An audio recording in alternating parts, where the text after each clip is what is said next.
Good day.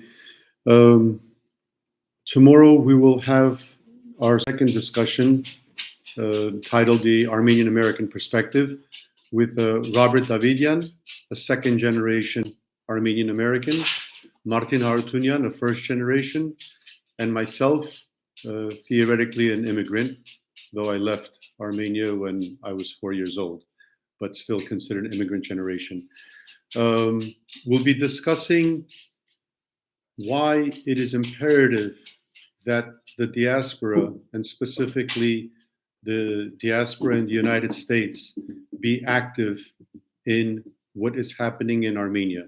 And what is happening in Armenia is not a secret to anyone, is at this point a matter of to be or not to be. It is an existential crisis. So we must do everything we can, the right thing, to create that alliance, that friendship, that partnership that we need to have a sustainable state. Otherwise, it will be a failed state. I do not believe that is possible for a nation that has, at the very least, depending on what history you look at the very least, a 5,000-year history. That nation cannot succumb to ones that have a few centuries history at best.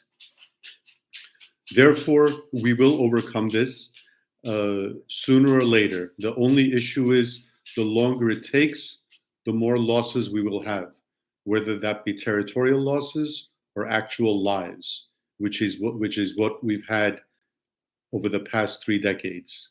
And yes, the past 3 decades, because the past 3 decades have really been no different than what has happened in the past 3 years. It was just a build up to this. So what we will discuss is what the diasporan Armenian can do. Why is it important for the diasporan Armenian to consider himself Armenian? Not that Armenia is some far off land of his ancestors, or he has, or as they say in English, he has some Armenian ethnicity or anything like that. It is our nation. We all belong to that nation, whether we are in the center of Yerevan, in the center of Glendale, or in northern Canada. We are all Armenian. We understand that those are our roots. We understand that that is our homeland. We also should understand that regardless of how much we are connected to that homeland, if there is no homeland, there cannot be a diaspora. The diaspora also will fade away. And that is the other reason that it is important. Right now, many Armenians might be thinking, well, whatever is left, whether it's 160,000 or 16,000 or 29,800 or I don't know 2,000. We have a little homeland, but the diaspora will flourish. We have our community centers and our churches and our restaurants. That is not the case. Without a homeland, the diaspora is also doomed to fail. The discussion will take place tomorrow evening and probably will be posted the following day on this very YouTube channel.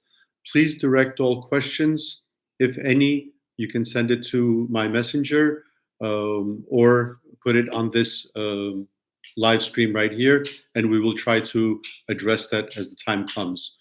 Two other points I'd want to make. On January 5th, the National Democratic Alliance will be holding a telethon from 6 p.m. Pacific Standard Time until midnight for 6 hours.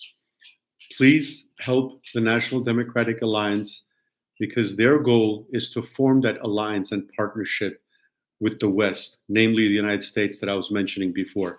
This is something that if we had a government with Armenia's interests in mind, this is something that the government should be doing. This is something that diasporan organizations should be doing.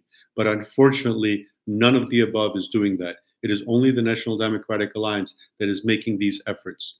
So help with what you can for that telethon to achieve our goals. Thank you and see you soon.